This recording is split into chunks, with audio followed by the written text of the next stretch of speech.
It's interesting how we see the same tendency all over the world, in India, United States, Europe, that kids face challenges with emotional skills, with anger management, and I believe we need to focus more on SEL first, because we have now the chance to shape the adults of tomorrow. And this is our role, and this is we have the gift that we can do it.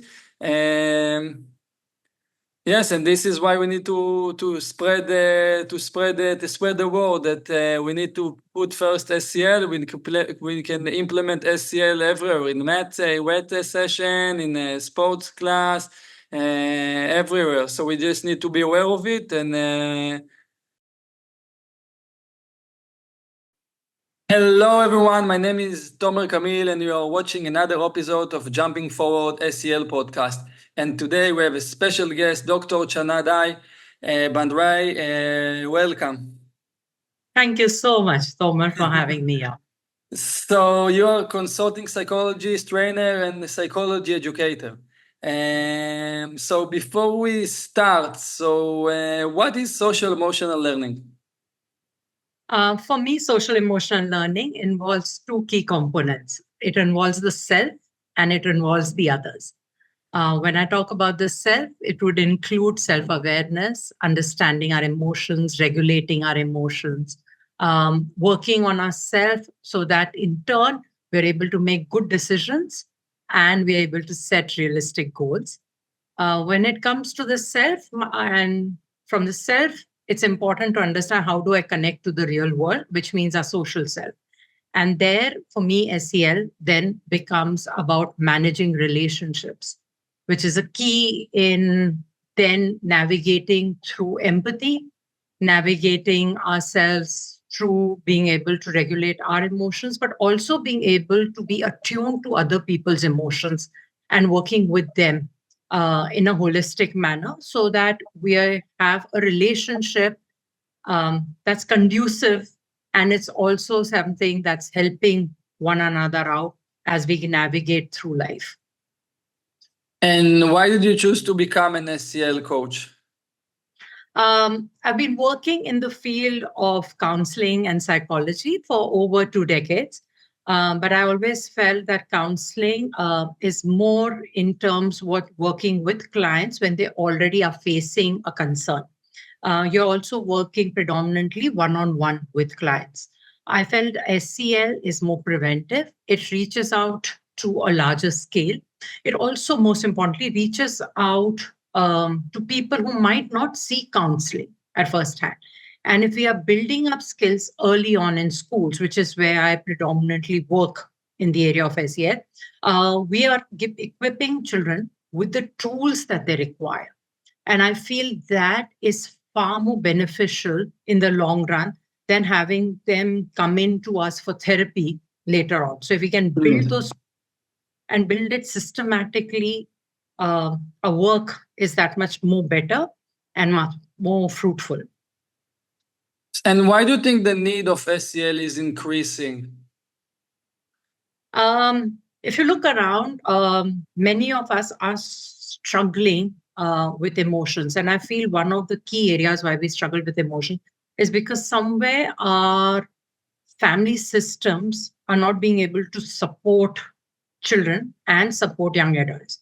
I feel in this race to build up work and to also manage economy, to be honest, at home, parents are more out there. In India, we used to have a beautiful system of joint family systems, and we would work conducively for the welfare of one another, but most importantly, be there for children. That joint family system has now broken down for us as well. So very early on, children have been left now to fend for themselves. Many of the kids that I interact with are getting up on their own, getting to school on their own, coming back a lot of times to an empty home. And I feel then the right guidance which they require, and most importantly, someone to talk to and communicate, has broken down completely.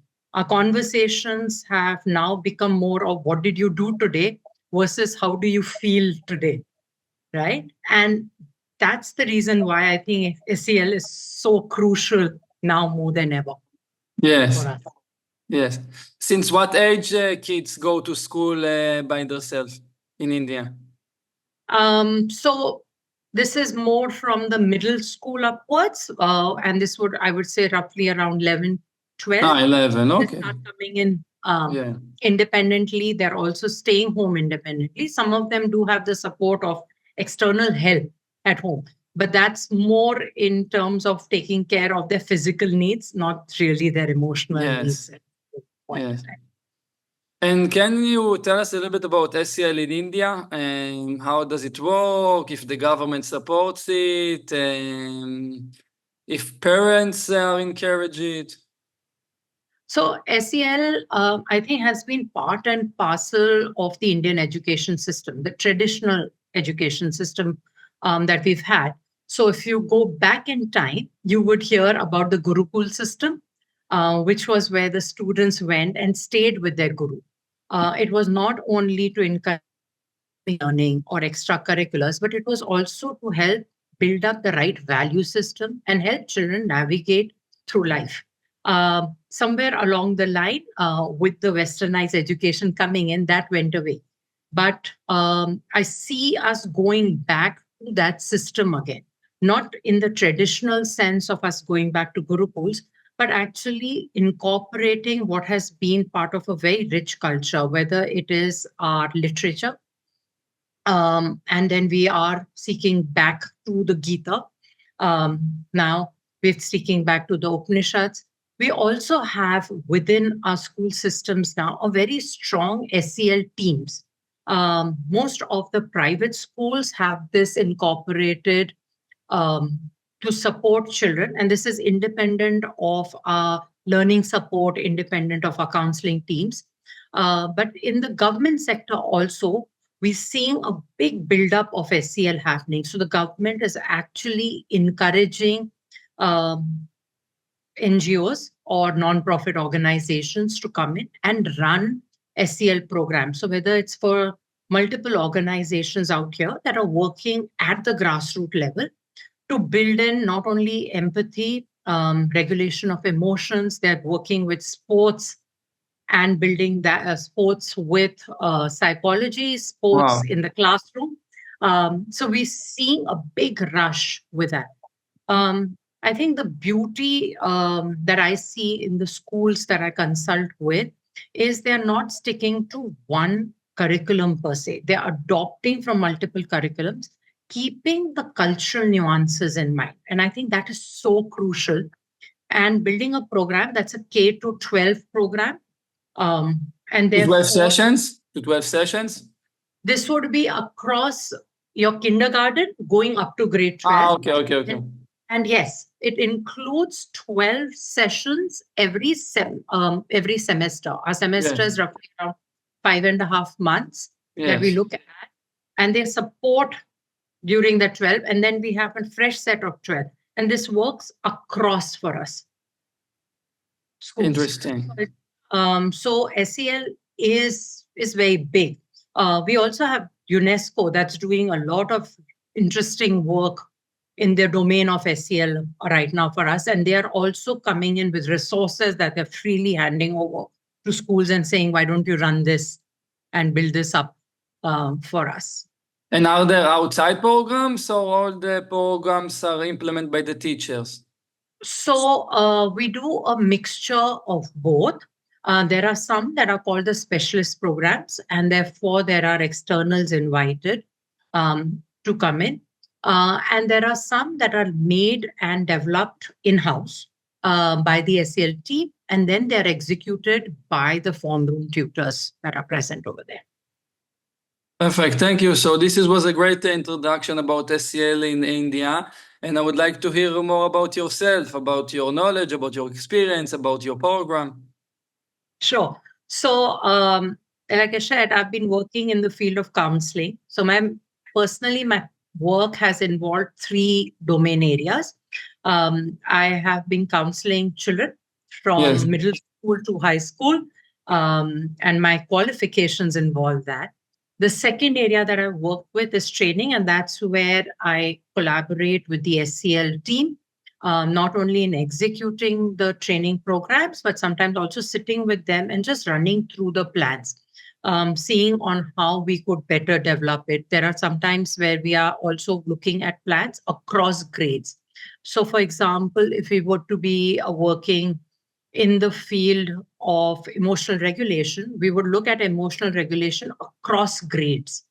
And how do you then differentiate and build that skill up for children starting from grade 6, probably going to grade 12? Our younger kids are also being taught the same thing, but then it has to be nuanced to their understanding and their level. Third area that I work with is in the field of teaching. And therefore, I conduct classes. I've been trained in the national curriculum and teaching psychology for that. And I also am an educator with the IBDP. So those are the three broad areas that I'm currently working with. Fascinating. And what have you noticed that the students enjoy the most? You talked earlier about combining SEL and sports. So how do you do it? Yes, I would like to hear more about that. Sure. So I think across ages, something that works beautifully for children is how do you bring in experiential learning for them? And that experiential learning has to be for them to decode the bigger goal that you have for the session that you're planning. So just to give you an example, we had worked with identity boxes. We called it identity boxes because a lot of time children starting grade 5 start to question their identity. We also started to see that there were a lot of stereotypes that were setting in. And today, with our understanding going beyond the binary, it becomes even more important for us to have these conversations there. So, for something like that, we built in a plan that included multiple types of activities. So, starting with some quizzes, giving them case studies, showing them videos, having them to come up with what would be, according to them, the right way of addressing gender. How would they want to take it forward in terms of personal pronouns? So we built up an entire series of conversation. And I think that's important. If we do it as a standalone thing of saying, oh, today I'm going to just talk about gender and leave it at a one session thing, I think it'd be a failing. These conversations require time. These conversations also must include for us an understanding of how we're going to scaffold this across. So, are we sitting with those conversations? Then, we have something in one of the schools that I consult with. They have something called morning prompts, which is the 10 minutes that the form tutor gets with them. And this is beyond talking about how are you doing, what are your challenges. We give them one singular prompt. So when we were working with identity boxes, we ensured that our prompts were in line with that. Then when we were talking about sports, we worked with our staff to ensure that they were breaking away from addressing children only in the binary, but actually becoming mindful of asking children, how would you want us to address you? And I think that is the beauty of the program as you build it up. Personal goals, collective goals. How do you follow how do you measure if you achieve the goals? Sure. So the way we do it is we break a year down into 2 semesters. 2 semesters then have very specific goals set up for each of the semesters. We follow the SMART rules, but the SMART rules must cater to 3 broad areas for us. So they would involve academic goals. They would involve for us the extracurriculars, and that would include for us whether it's sports, whether it's performing arts, whether it's the creative arts. And finally, we set up the SEL goals. So across 3 domains, children then have the sense of agency to build this up for themselves. We help them navigate in terms of seeing how realistic this would be.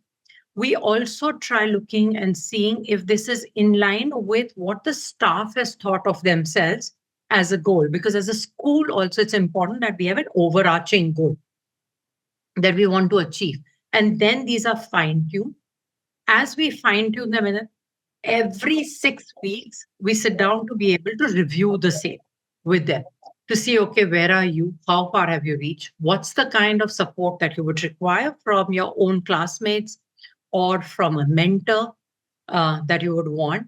And in one of the schools that I consult with, they also take this forward in then ending up having a conference, which is a student parent conference. And that's where the child then ends up sharing what were the goals, how did they go about achieving them, what has been achieved, and what is the area they're going to now carry forward into the second semester with them. And we map this across on paper so that they're also seeing this year after year to build And this up. that you work with small groups, that you pick 10, 15 students and you work with them.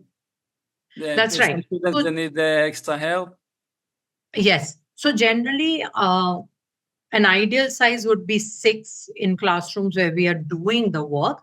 But sometimes this stretches itself to 6 to 10 children. 6 to 10, And okay. then, yeah. And then we are working with teachers to help build them up. In our senior programs, our SEL extends itself to the mentoring program as well. And then if there's a teacher mentor, she would at max have 4 children, and she would then work very, very closely with them over the course of the year. And sometimes these children continue to have the same mentor across years. So we generally introduce this in grade 10. So they can end up having the same mentor for the 3 crucial years, grade 10, grade 11, and grade 12 for them. Can you give us an example of a successful story? With SEL in place? Yes. Sure. So this is a few years back, and this is more a success story of a colleague of mine. So I don't want to take credit for it, but I happened to be there as it unfolded. We were looking at understanding violence around us, and we were looking at understanding how do we build harmony. So this colleague of mine came up with a plan, and this was meant for grade 8s, and it was called the prayer flags. So we did a 12-session work across helping children understand what prayer meant. And this does not have to be the ritualistic prayer. It could be in the form of an affirmation. It could be in the form of just gratitude that you want to send out there. Children then worked on building up a prayer, not only for themselves, building a prayer that they wanted for the community, and then building a prayer which was slightly larger. So looking at maybe the country or the universe that they had. Once they started to build this up, we got them to place this on small cloth pieces. And I'm not too sure if you've ever visited a Buddhist place, but in places such as Ladakh in India, we have these prayer flags. The belief is that when you place them out there, the wind carries this prayer for you and brings in a sense of harmony and culture. So we built these flags, and then these flags were placed in the class for the entire term. They had drawings in it. They had their prayer. It was a wonderful reminder for children of what they were asking for. We then built in norms around that. And because this was across grades and across sections, so entire grade 8 and 6 sections, you saw this, and it was beautiful. The colors, the prayers, the request, and such a wonderful reminder for children of how much we wanted harmony. Sometimes when we would have a class that would break out in some form of disruption or something, it was such a healthy way of reminding them of what they had put out there, what had they asked for, and what was it that we had to now honor. And children loved having that. As a matter of fact, we had a request a year after that saying, can we do this at the start of the year again? And just to build that, I feel was gorgeous. And if I have permission, maybe I can share another one that we did with emotional regulation. And this was for our younger kids that we worked with.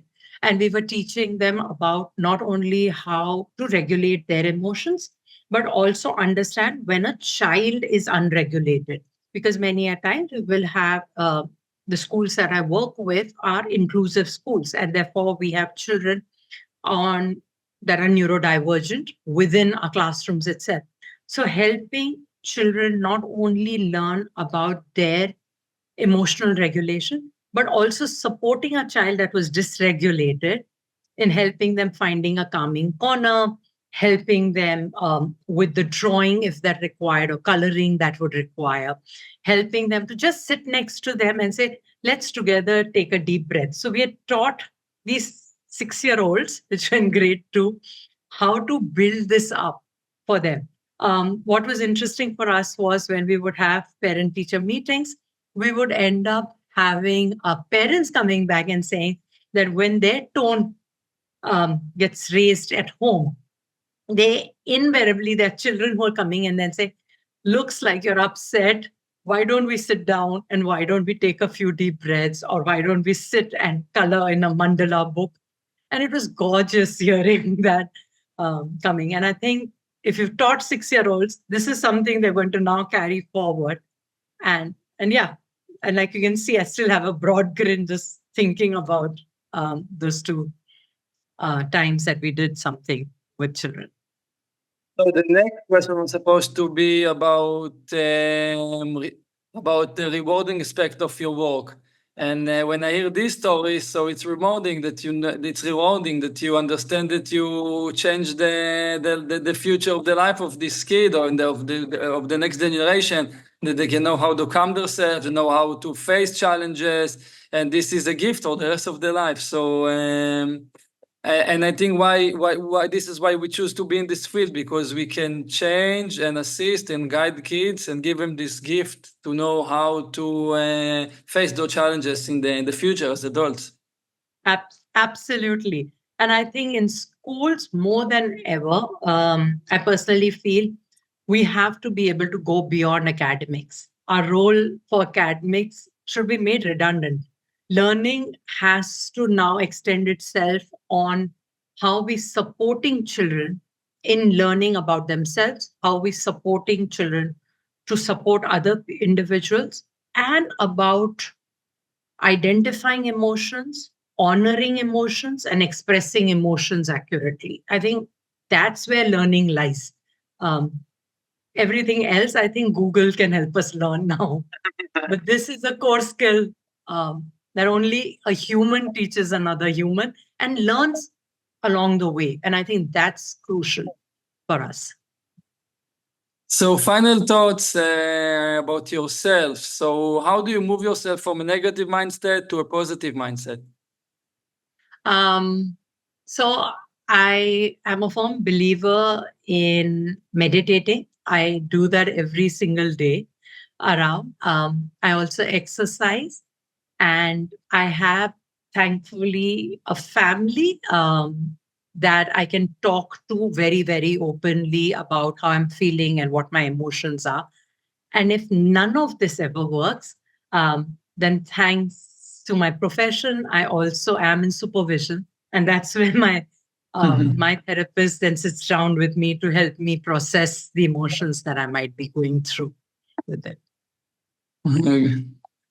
Thank you for sharing. And what three things that you are grateful for? My family, for sure. I'm very grateful to my health, both physical and mental, and my work. Those are the three things that I value immensely. Can you recommend any books, website, or resources for listeners that want to learn more about SEL besides this podcast?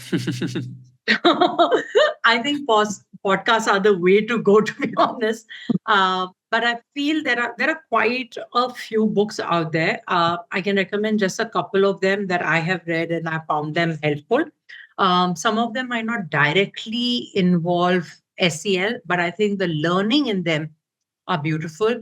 One of them that I read was called Dare to Lead. It's by Brené Brown, and it talks about education and working. A second one that I enjoyed reading thoroughly was called The Ball. It was by Todd Whitaker. Um, and two other books. One of them is my all time personal favorite. It's called Tuesdays with Maury. It's by Mitch Albom, and it has these conversations between a teacher and a student.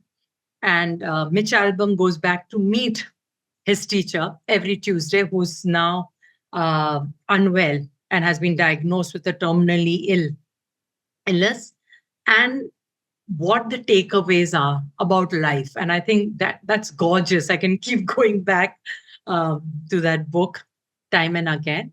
A recent one that I'm reading right now is called Teaching with the Heart in Mind.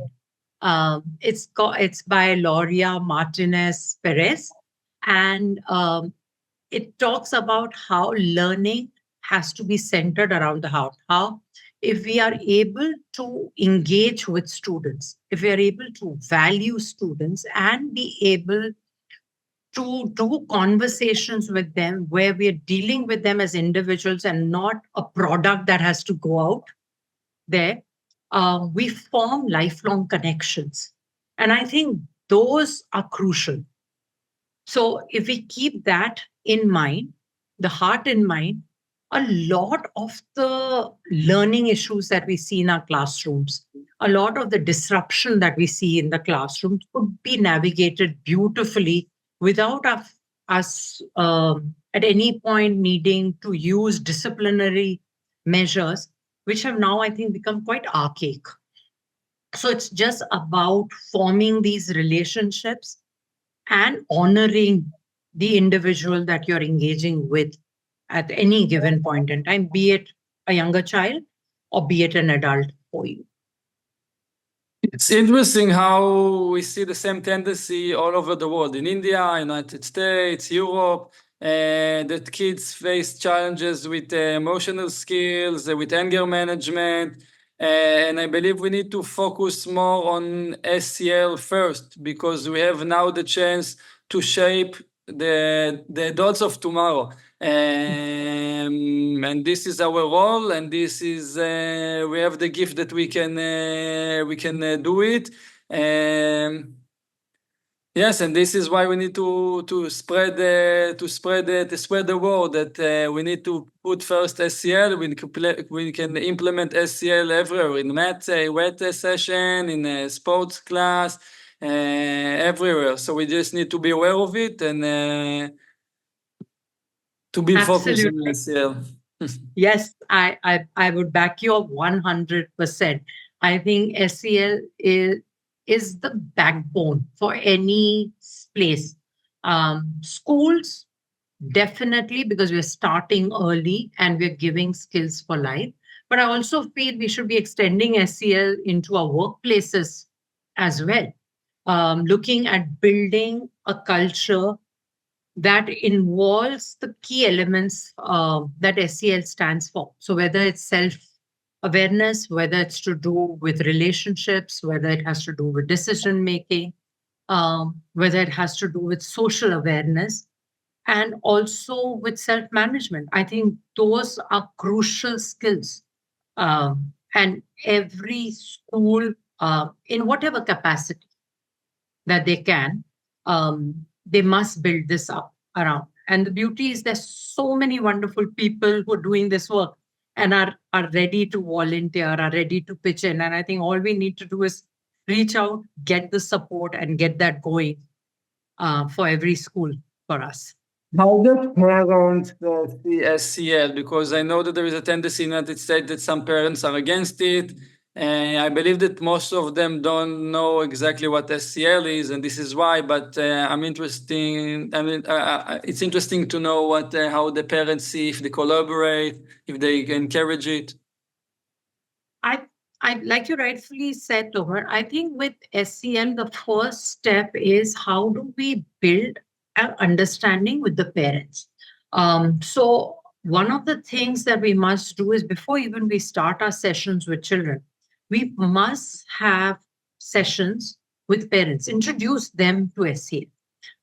This could be done during the orientation programs that you're having. This could be done for a special session that you want to have uh, with them. So going beyond conversations, and we have multiple important conversations with parents, whether it's to do with sexuality, whether it's to do with adolescence, whether it has to do with substance abuse. But I think with SEL, because we've not had sufficient conversations, parents mistake it a lot of times from understanding this as what in India, while I was growing up, used to be considered the moral science classes. And SEL is not moral science. So I think it's what's important is to let parents get a feel and a taste of SEL, right? Also help them get prompts. So one of the things that I've seen one of the schools do very successfully is to run an monthly SEL newsletter. So they not only share some tips with parents that involve SEL, but most importantly, they share with parents what has your child done as part of SEL this month. How can you continue having conversations and reinforce that skill back home? And therefore, what tends to happen is it's not one-off thing that is happening with the parent, but there's a constant engagement with it. And the more we honor that engagement, the more parents are open to it. And many parents now also in India come in to volunteer for these sessions and they want to be able to be part of this session. So I think that's crucial for us, just building awareness and also getting them to see the effect it's happening. So even like you and I shared, um, in terms of goal setting, if you're going to do a 6 months review and you do it with the parent actually sees where the child was and where has the child reached, setting his own goals and also building in a certain level of confidence and empathy that comes along with it. So last thing, so how can listeners contact with you or learn about your SEL program or about your work? Do you have a website or Instagram or a Facebook page? So I do have a LinkedIn page with my name. I can also be reached on my email ID, which is Dr. Chandana Bhandari. You'll send it to me later and I can post it Sure. below. Sure, that'll be great. So those are my website is getting ready. So hopefully I should be able to share that with you in a month's time or so. But right now, my email ID and my LinkedIn account would help you reach. I also am on Facebook. So yes, you can find me on Facebook as well. Perfect. So it was really interesting and learn about your experience, about your from your knowledge and about SEL in India. Last thing you want to say before we finish? I think SEL doesn't have boundaries. And the fact that today you and I have an opportunity to talk about this, and we have so many listeners and fellow colleagues whose podcasts I've also heard, is such an optimistic way of going forward, of letting each one of us know that we matter and our relationships matter. So thank you so much for the good work that you're doing, Tomer. You too. It was really interesting. Thank you so much.